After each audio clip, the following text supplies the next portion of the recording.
Well, welcome to the series on hope-filled living in turbulent times. And in this conversation, we want to talk about this idea of practicing kindness. Man, we need a lot of that right now. Yeah, we do. We need to up our game in that in a big way. Goodness, it's like every time you turn on the news, you're just like, what would our world be like with an extra measure of kindness being extended to people, as well as to each other? We feel that a lot with the stressors of life, everything that we're experiencing. It's not just global and it's not just out there, but it's also in our homes. We need a measure of kindness in those ways. And we've talked about this idea before, but there's also, I think, again, just that need to lift up patience, kindness towards all of us in this time of, this is in a lot of ways our first time walking through some of these things. And we've talked about some of these things in other contexts. Maybe my generation and younger hasn't always walked through certain things that other people have walked through before. And so there's a measure of newness. And a lot of the times, newness can kind of create confusion and fear and a sense of uncertainty around what's happening here. And we can kind of then start to act out in some unhelpful ways, some unproductive ways in that. And so, with this conversation, we want to just keep going deeper on this idea of meeting relational needs, and particularly this idea of looking to give to others, especially or even when we are not being given to first, actually meeting the needs of other people, and avoid sort of a self-focus, who's meeting my needs? What's going on here? Things are crazy. My life's crazy. Don't y'all see that I'm going down here? Who's helping me? But really to have more of that heart and that attitude that's looking to meet the needs of others. And as we do that, believe it or not, we actually will begin to reduce some of our stress in that giving to other people. I can just think about me and my roommates and stuff. It's like there's something contagious about you're doing the dishes, you're taking out the trash, you're meeting the need for support or whatever, and it's like, well, I guess I ought to be doing that what too. What am I doing? Yeah, right. I guess I better go take something out. And it becomes I have walked into a home that is benefiting from your proactive, intentional giving towards. Well, I want to contribute to that vision as well. And that type of lifestyle. It really is contagious. You use that word, and it really is. Yeah, that's what we're talking about. That's great. Yeah, and so that's what we kind of hope to accomplish in this conversation is some more practical ways how to do that, continuing to reduce stress in our lives in these ways. And so, David, we'll start with you. Maybe you can walk us through kind of some of these practical steps. I know disciplines that you're walking in, rhythms that you're experiencing with this, but in this conversation and context, in general, of wanting to reduce stress in our lives by practicing kindness. Sure. What does that look like? Yeah.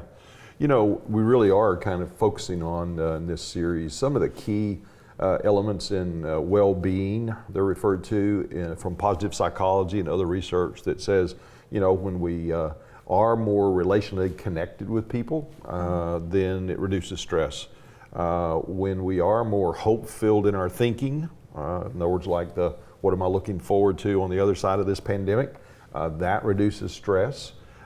Cultivating gratitude. We've talked some about upping our game on appreciation and gratitude reduces stress. Well, this particular one on practicing kindness is one of those other ingredients. It really contributes to an overall positive well-being.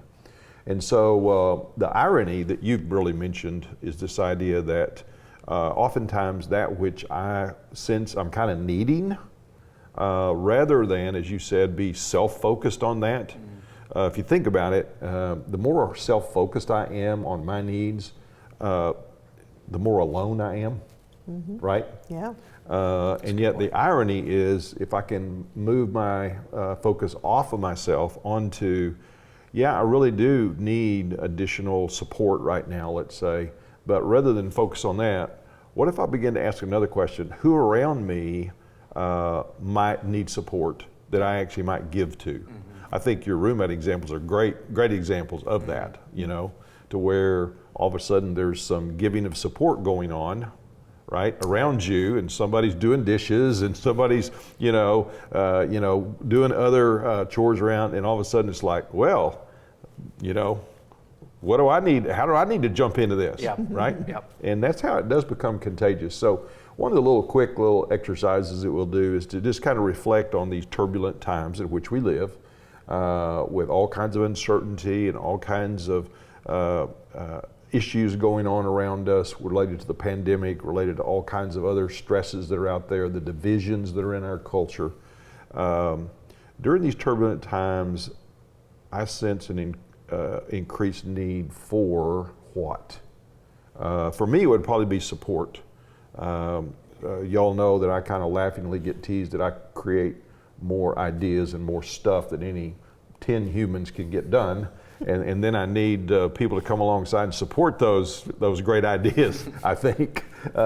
So I've really found myself needing that sense of not being so self-reliant, thinking that I can do it by myself, but I really do need somebody pitching in with me, alongside of me, that we kind of get done what we need to get done. So during these times, I've found kind of a growth area going on in me, and not being so self-reliant, and actually acknowledging I really do need more support. So how about y'all? During these turbulent times, what are you sensing you might need a little more of? Yeah, I can think for me, what's really come out a lot that I notice I benefit from, or it means more maybe right now, I'm experiencing that, is actually the need for attention. And that's not something that tends to pick up its head quite a lot in my life. Right.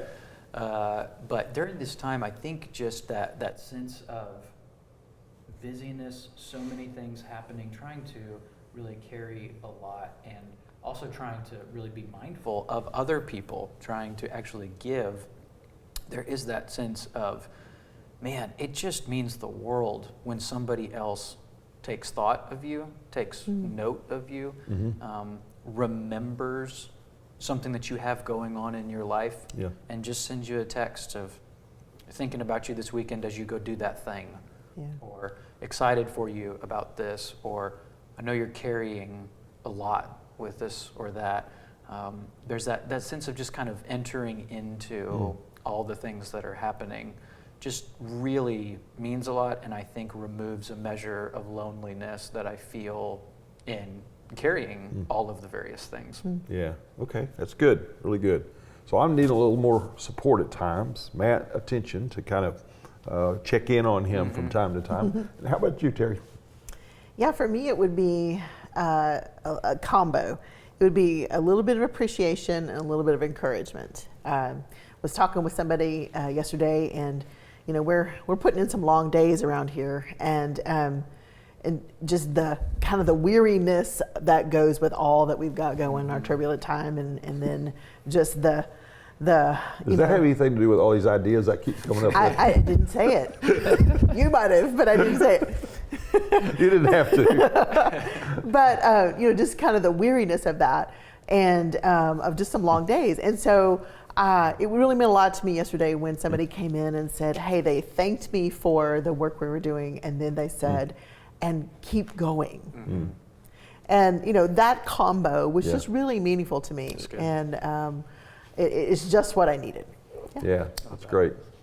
Yeah, we actually have, just to pile on here with some appreciation and encouragement to you both, I got a lot of great feedback over the last couple of days about how well our team has done in making this pivot in these times into putting a whole bunch of stuff online, the kind of stuff we're doing even now, as well as digital resources, and taking our training at a whole different level. So kudos to both you and your teams to pull that off, because we're getting a lot of great feedback from folks here in the U.S. and overseas. As you know, we just got emails this week of, now how can I get that particular series over here in South Africa?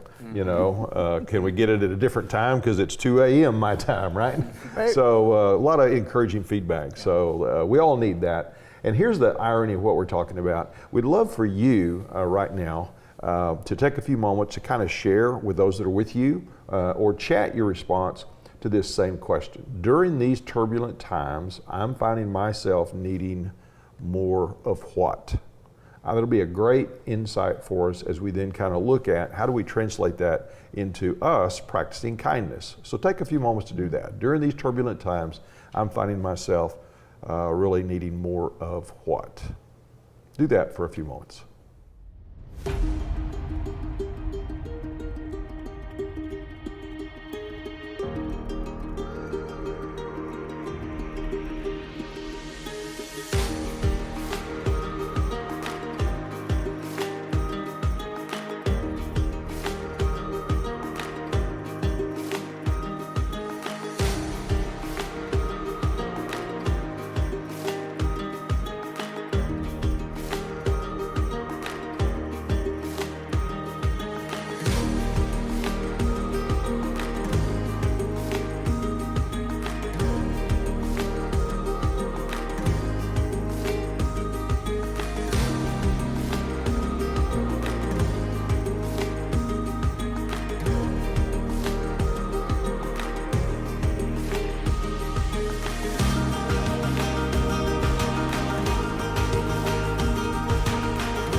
Now that we've each reflected on maybe one of those needs that we have, here's the irony of practicing kindness. The irony is now let's look for someone in my life who I could actually give that to, right? And so Matt's going to be on the lookout for who he can take thought of and who he can text and just say he's checking on them. And Tara be looking for those appreciation, encouragement needs out there among our team, her family, and beyond. And I will need to continue to look for being supportive, beginning with my wife, all right? So those of us that are married, this is a great conversation to take into your marriage staff meetings. So next time you've got one of those times set aside to have just quality time with you and your partner, then go into that with an intentionality of, in my case, going into those conversations with, hey Teresa, I've just been thinking about it possibly being supportive of you if I occasionally during these turbulent times empty the dishwasher, okay? And I'll have to pick her up off the floor, Terry, from having fainted, because I've kind of drawn a boundary. Man, I don't know how it works with roommates, but I have a boundary in my marriage that it's taken me several decades to get trained to put my own dishes into the dishwasher. That took about four decades, I think.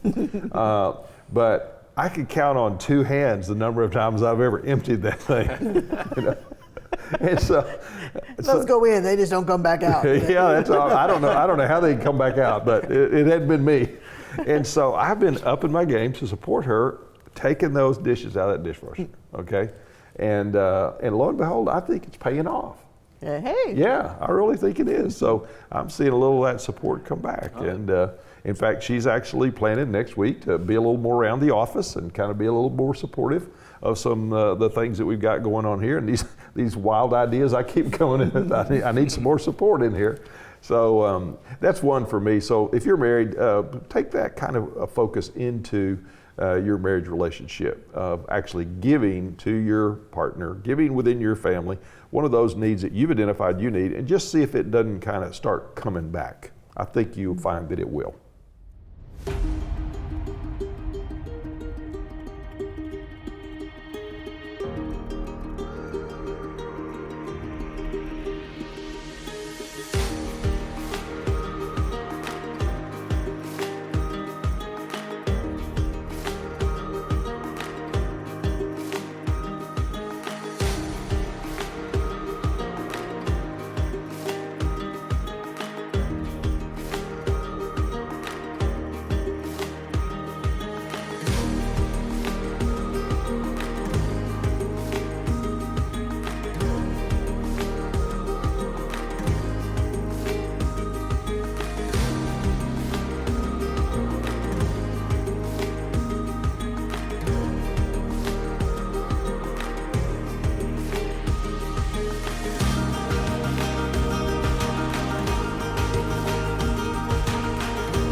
second thing we want to look for, kind of a dimension of practicing kindness, is actually kind of beyond our close relationships, whether it be with marriage or with family or with friends. And now let's actually look a little bit into the community. But now we're talking about looking outside, kind of community facing, we might call it, to practice kindness. So let's talk about a few of those. Terry, you've always got a real interesting mix of opportunities to do that. So tell us a little bit about your recent opportunities to practice kindness out in the community. Sure.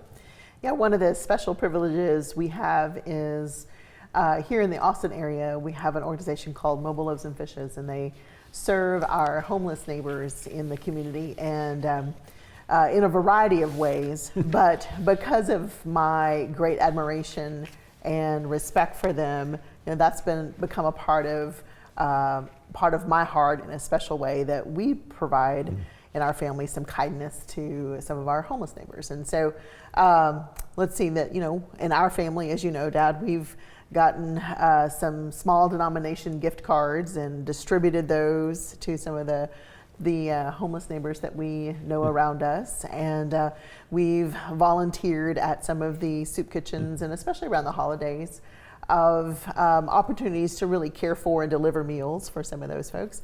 And so that's been a really great way to start the contagious process of kindness. Yeah. And so, we always encourage people to take a step in that direction as well. Those grade kids, I was amazed at how excited they were about that. Yeah. It wasn't a yuck, we got to do this. They were all excited about it. So I thought it's been really character shaping for them, no doubt. Right.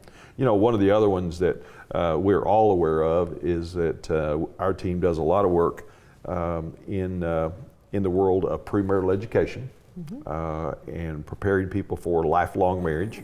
And so we've been upping our game with our Keeping Marriage Healthy training. Matt, you've been a big part of that with whole video production stuff that we do around here. Putting one of our regular face-to-face trainings called Keeping Marriage Healthy online. Got it done in about first 2 weeks, I think, of the pandemic, online, and now hundreds of couples benefiting from that, and then training others around the country to make that particular help available to newly marrieds. And of course, that allows us to then get off into sending many of our team to bridal shows, and the team loves to say we're the only ones at a bridal show that's giving anything away free. So they're giving away free training, free workshops, and Matt, free food. That's it. Right? That's the clincher right there. Yeah. Attendance goes up dramatically when that happens. So community facing, and as we focus on kindness, that's what we're talking about. So tell us a little bit about, I know you've got some exciting things you're always doing with younger generations, so tell us a little bit about some of that. Yeah, sure, yeah. No, it's been really fun to kind of think through how do we continue to stay engaged with folks, even in times of distancing, even in times of mask wearing, and go down the list, these things that we're walking through right now, and particularly like these college students that me and another guy named Bill have developed relationships with over the past couple of years. A college group that has met on a variety of nights for over a variety of years, but just trying to create a place and a space for, honestly, probably 16 to 23, 24-year-olds. College is a loose word. It's really more of just a young adults kind of, we want you to have a space to belong. And we want you to have a space to actually have some friendships. And it's been amazing to see the growth and transformation. We don't have some agenda, we're not working through some, professional development material or something like that. It's just a place to belong. You've added a lot of value to our care and our help and hope for younger generations. And we've talked a little bit about the need to develop resiliency, kind of that ability to bounce back even from the turbulent times. And it's those kind of relational connections like you and Bill providing that actually gives those younger generations an opportunity to kind of make their way with a lot more hope in these turbulent times that otherwise they would have going through them alone. Yeah, Yeah, absolutely. so that's definitely true. You know, one of the other kind of community-facing things we're all dealing with today, in many ways, or at least the opportunities, is to look for how we can express care and comfort to those that are being challenged in all kinds of different ways. Terry, I know you and I have both had several friends who have gone through losing loved ones during this time, and all the additional layers of complexity dealing with grief and loss. Right. So you might comment on that again, just in terms of how real and sadly commonplace that is, as well as then kind of the proactivity of how we can practice kindness even in the midst of some challenging times and see people's hope rekindled. Right. Yeah, and unfortunately we've had several people that we know that have had loved ones pass away, and one of our dear friends' mom, and then one of another friend's father-in-law has passed away. And not only are they dealing with the loss of that, as y'all know, and just the grief of that, but then the additional stress and grief over not being able to have a timely service for their loved one and to celebrate their life. And I've just been reminded of the fact that, you know, I can practice kindness by not being afraid to have those conversations and to step into those moments, and to first of all just acknowledging that with my friends, and you know, giving words of comfort about how sad I am about their loss and how much it hurts me to know that they are grieving. But then go to the next step of, you know, inviting them and giving them the time and the space just to talk about their loved one and share their memories, you know, that haven't had that celebration of life service. And none of us can control what state government regulations there are about the timeliness of a service, but we can provide those just moments where, you know, hey, are there some memories that you'd like to share about the one that your loved one, the one you've lost? I'd really like to know them better. And that has been just a real meaningful way to show some kindness to them. Well, and one of the things I'm picking up on there, Terry, is how intentional we have to be to do that. Right. We all know there's something inherently resistant to actually bringing up conversations that are understandably pain-filled. And yet I think one of the things that's been a real theme for us during this particular series is how intentional we must be if we're going to really see hope in the midst of these turbulent times.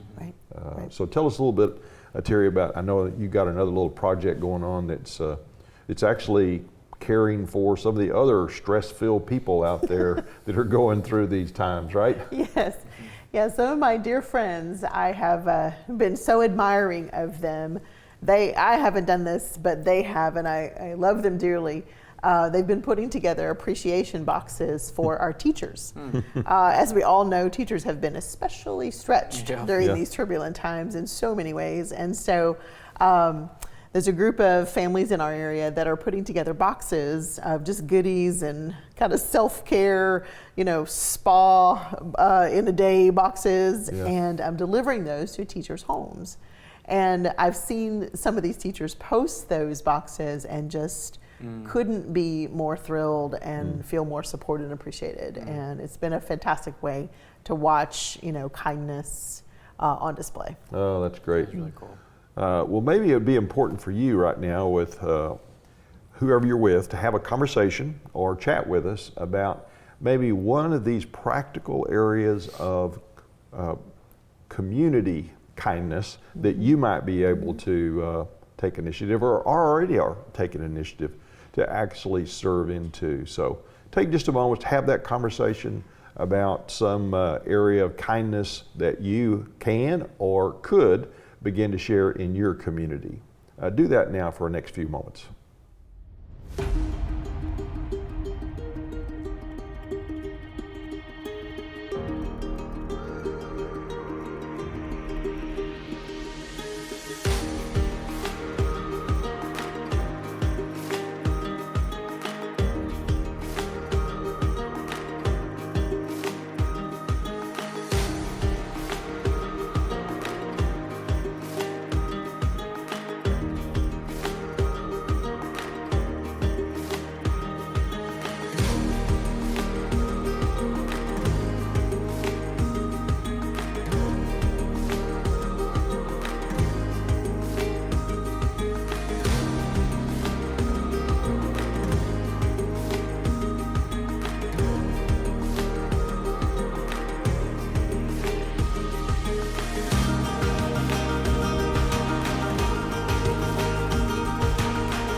Well, hopefully your reflections on caring connections out in the community is encouraging to you, and we'll look forward to seeing how, as we all do that, there isn't a kind of coming back in some really significant ways through this idea of contagious kindness. And I think you'll find that that's true. You know, one of the other practical things that we can do in this area of practicing kindness, as simple as it is, and yet we miss it so much, Matt, is being intentional to take interest in other people's lives. And then, as we have connected with them on a little deeper level, actually progressively go more and more vulnerable in our caring connections. And so I think it'd be fun for you to kind of lead us through a little bit of those kind of dimensions of caring connection as we take interest in and then vulnerably connect with people. Yeah, you bet. Looking forward to it. I think it is really important, like you said, for us to be aware of the kinds of conversations that we're having and having that intentionality about them, because if we're after kind of this target, this goal of removing loneliness, removing some isolation feeling in our heart and our mind, at some point we got to get to a point where we talk about stuff more than just how the football team's doing, right? We got to do something more than just, you know, it's cold today in Austin. There's no toilet paper, there's right? no toilet paper, right? Exactly. And it's that deepening relationship where I know you, right? There's that intentionality, like we're talking about. I'm actually taking the time to meet the need of attention, to understand, maybe even to take notes, to take some type of system that I'm developing about somebody to be able to recall and to remember, to then practice kindness. So if I'm hearing about somebody who's walking through something, not only do I want to appropriately respond in the moment to that, it would probably be really good for me to follow up on that in a week from now. How's that going? I've still been thinking about that a lot for you. Did you get to do that doctor visit? Did you get to meet with that person? And having that intentionality is really, really important. So I thought we could just kind of have some fun, but then also have, you know, some things that practice a little bit of that more meaningful heart level contribution and conversation to this. So this first little piece here towards deepening connections, towards practicing kindness towards others is truly meeting that need of attention, of interest, of celebrating, of being happy for somebody else, things like that. We'll kind of call it taking an interest in others is what helps deepen connections. So I'll ask us a few questions and we'll... Hang on. Okay, ready? Fun. Here's your question. Okay. If you were in charge of changing the traditional food of Thanksgiving from turkey to something else, what would you choose? I got this one. Okay. Smoked beef tenderloin. Okay. Yeah. Okay. Yeah, we've actually tried that the last few holidays. Yes. We always have the turkey, just in case we have some traditionalists there. But then we've got the smoked beef tenderloin. Awesome. It is awesome. Okay. So I might trade you tickets and you bring kindness of a tenderloin this way. How's that? I'm in. Let's do it. As long as I get invited to this meal, I'm in. I love it. That's awesome.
Okay, Terry, coming to you here. Okay.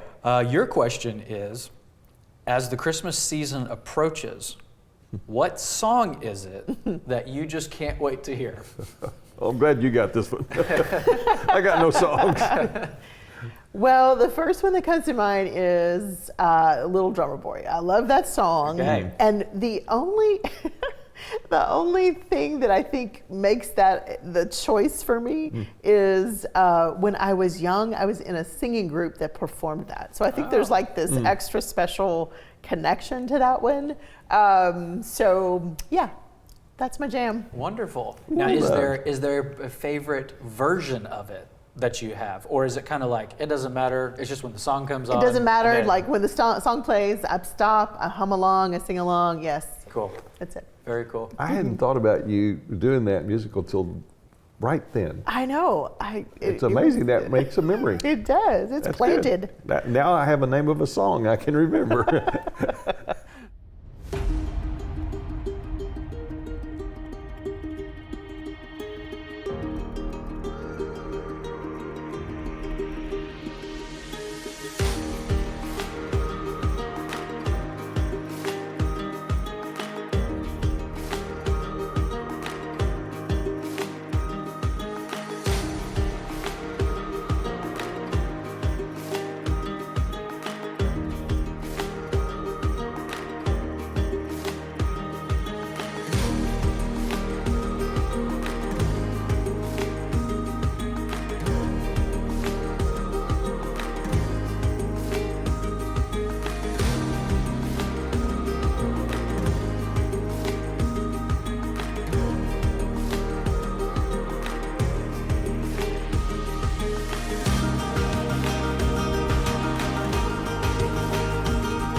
There's an example of us taking an interest, coming Right. to know some things about folks, and now we're actually better equipped to practice not just blanket kindness, but very intentional, targeted kindness. Yeah, it's good. I actually know something about the types of food that means a lot to David now.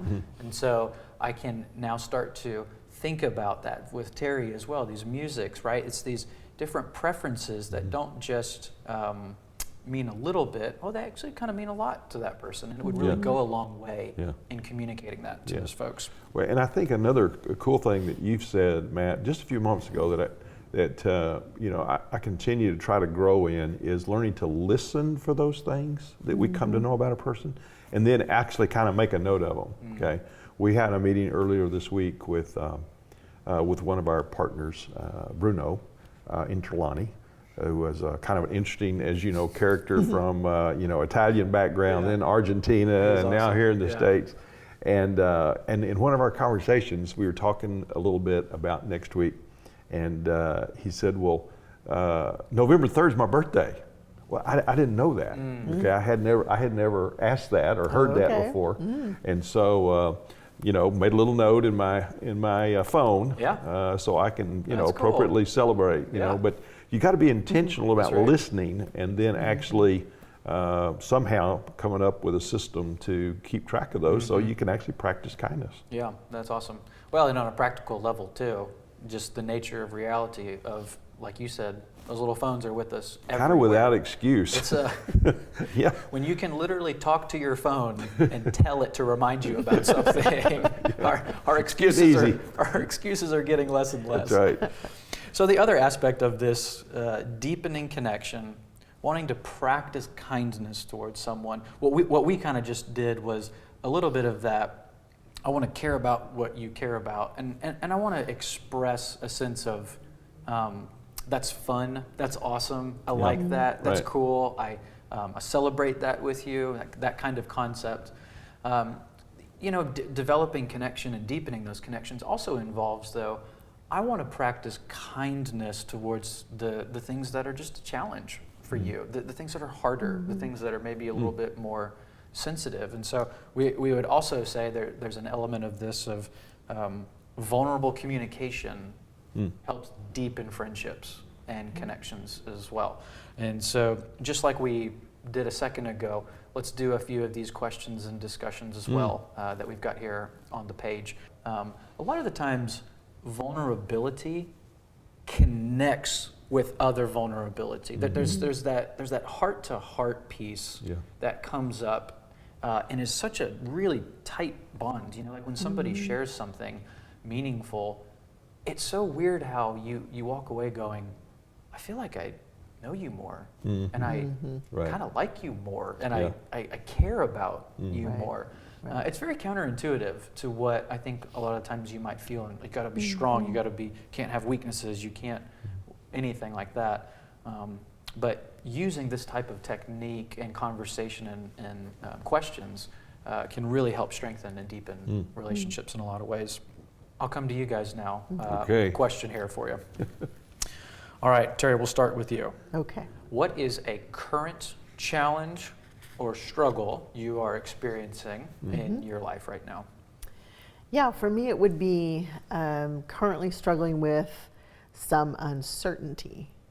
There are several relationships that have some health challenges and some relationship challenges, and then just a lot of emotional well-being challenges that are really complicated. And I'm experiencing a lot of uncertainty about knowing how to relate to them in the best way. And knowing, am I doing too much? Am I doing too little? Not always certain how to proceed. And I don't want to hurt them. I don't want to not love them in a way that's meaningful to them. But it's just murky, and I'm feeling some uncertainty about that. Yeah, that makes sense. Understandable. Thanks for sharing that. Yeah, definitely makes sense how it's hard to navigate.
Great question. And it's accomplishing exactly what you said we were going to do. We're going to get to know one another in a deeper way.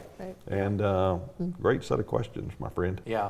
Thanks for sharing. I do feel that sense of a little bit closer, like we've known each other. And I think it's a great example as well to even end on for this bigger discussion that we've had of it is so easy to be in relationship with other people and yet still experience these moments of loneliness and of aloneness, and that it's something deeper. There's something else going on there that we want to be attentive to, to be able to speak into, and thinking about ways to, like this topic, practice kindness towards people for the purpose of really connecting, building deeper relationships, so that some of that loneliness and aloneness is lessened to a degree. For sure. Yeah, and I think that's the power of these turbulent times, if you will. Even though they're challenging, unpredictable, uncharted waters, so to speak, they have the opportunity to produce in us, as I just kind of illustrated, some sense of change, all right? And in many ways, that's a part of what life's all about, is in some ways sorting through those things that I kind of need to leave behind and those things that I kind of want to embrace through this whole process of turbulent times. And so, Terry, I know you've done some teaching with a number of our different partners over the last few months during the pandemic on that very topic of the change, the growth that's likely taking place and likely needed during these times. So talk to us a little bit about that as we close.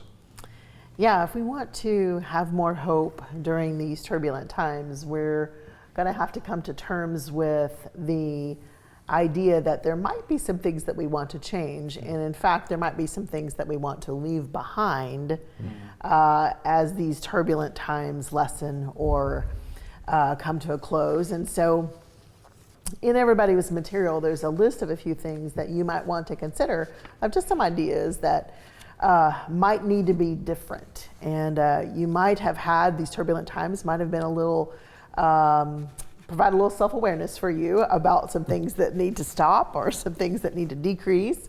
So let's talk about a few of those.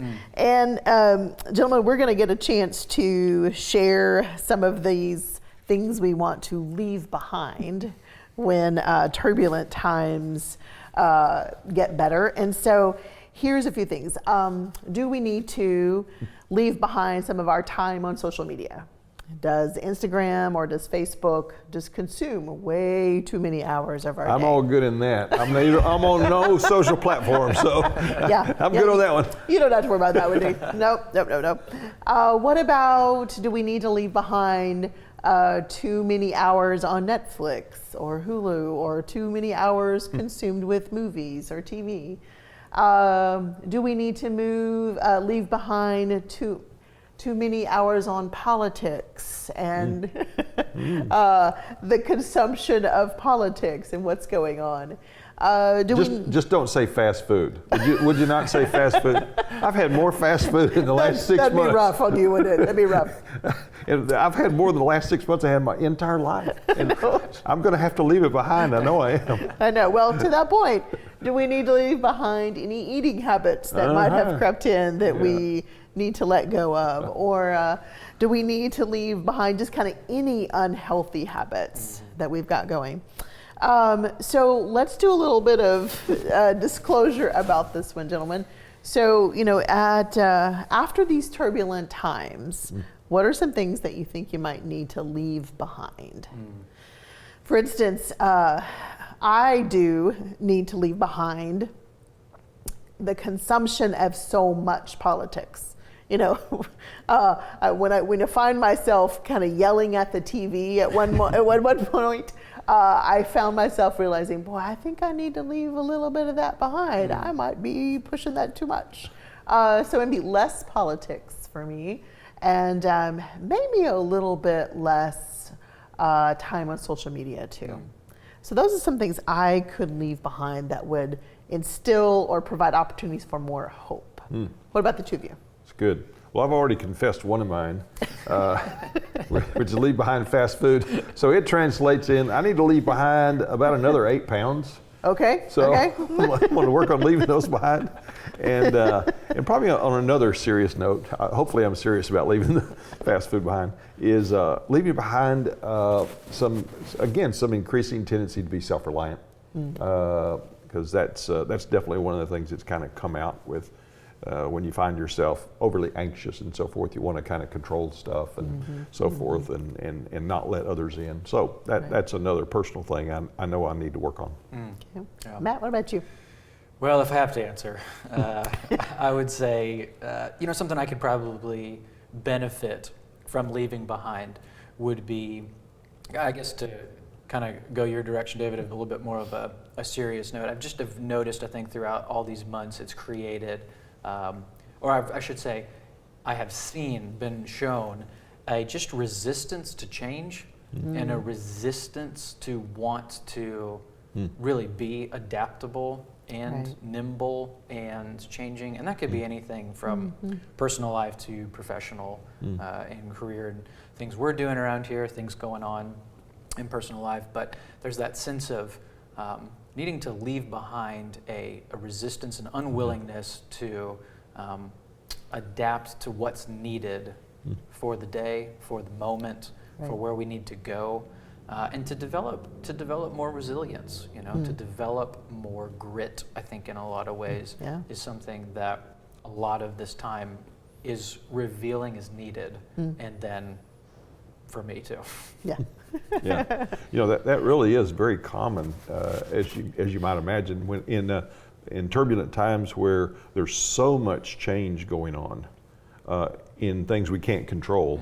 It's like I've changed all I'm going to change, right? So there is kind of that inherent resistance to Right. more change. Right, Yeah, exactly. That's good. So thanks for sharing that. Sure. I was wondering if you were going to say leave behind coffee. I was just wondering if you were going to. That would, No, that's not- non-negotiable. That's not hope-filled thinking right there. All right, so gentlemen, we've identified some things that we need to leave behind after turbulent times are over. Now let's think about, turbulent times can also be a catalyst for increasing positive things, things that maybe we have let go of or that we need to reinstate, or things that haven't been true about our lives that we, because of turbulent times, we want to be true. And those difficult times can actually be a catalyst for things. And so perhaps we might need to look at what we should want to add or keep in our lives. So in your materials, you'll see a list of some possible ideas for the things that you might want to keep as turbulent times are over.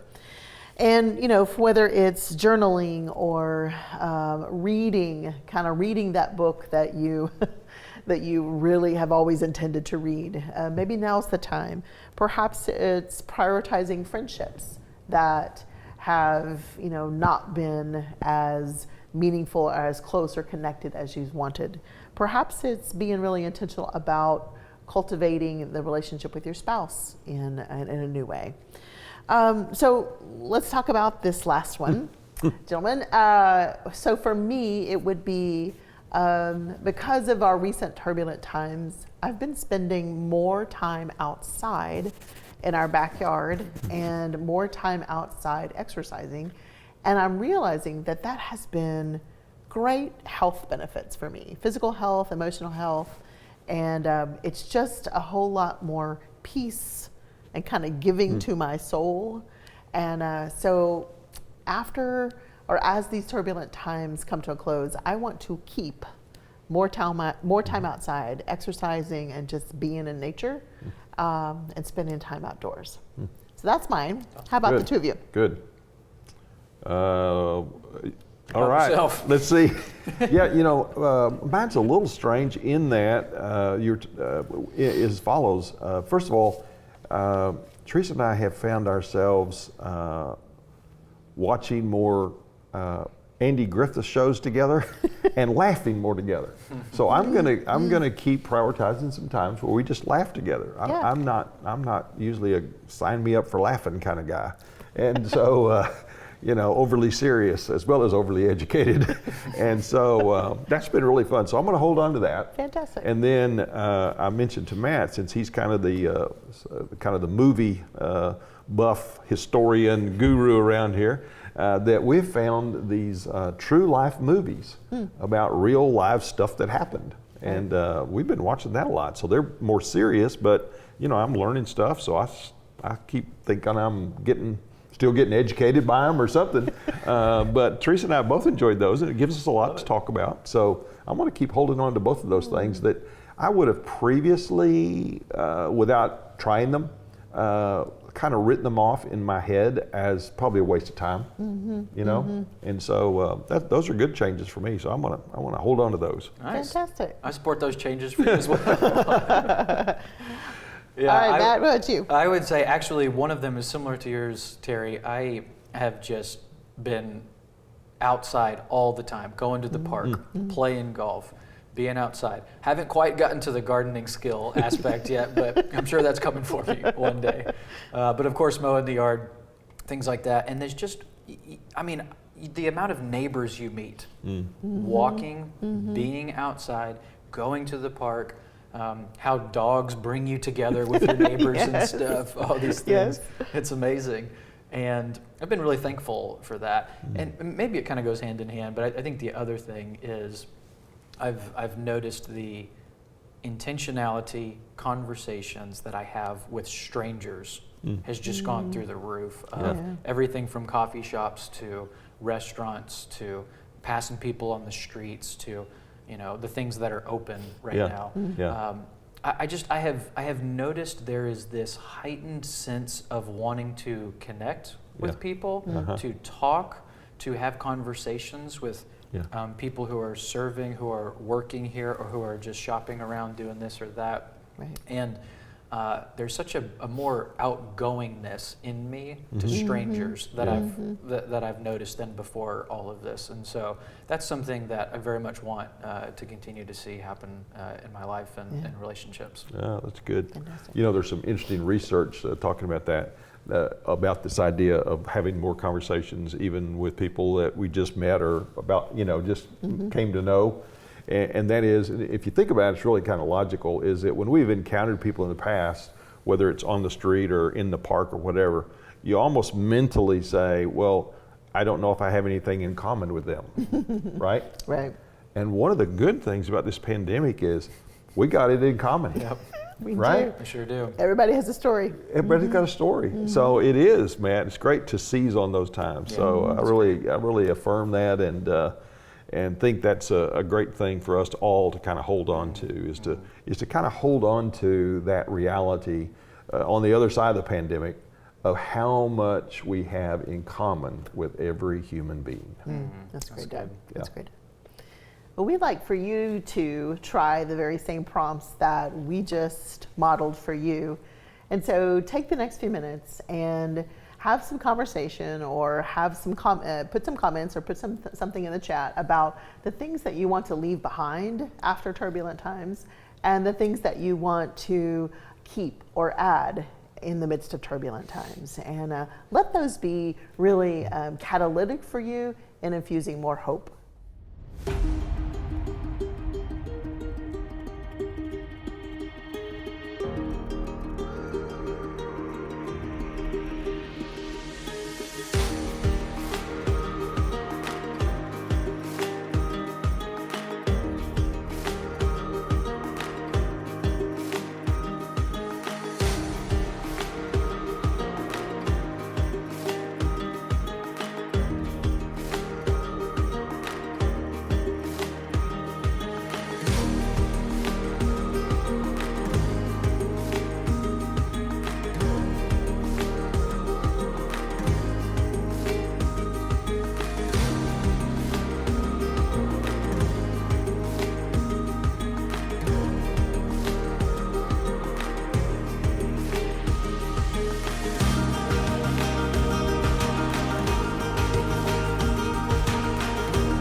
Terry, thanks for leading us through that conversation. It was really good and actually just meaningful to think about the good things that have come from the last 6 to 9 months, because I think that's really important also, and this heart and spirit of cultivating gratitude as well for the things we're experiencing in life and how we're growing and how we're changing.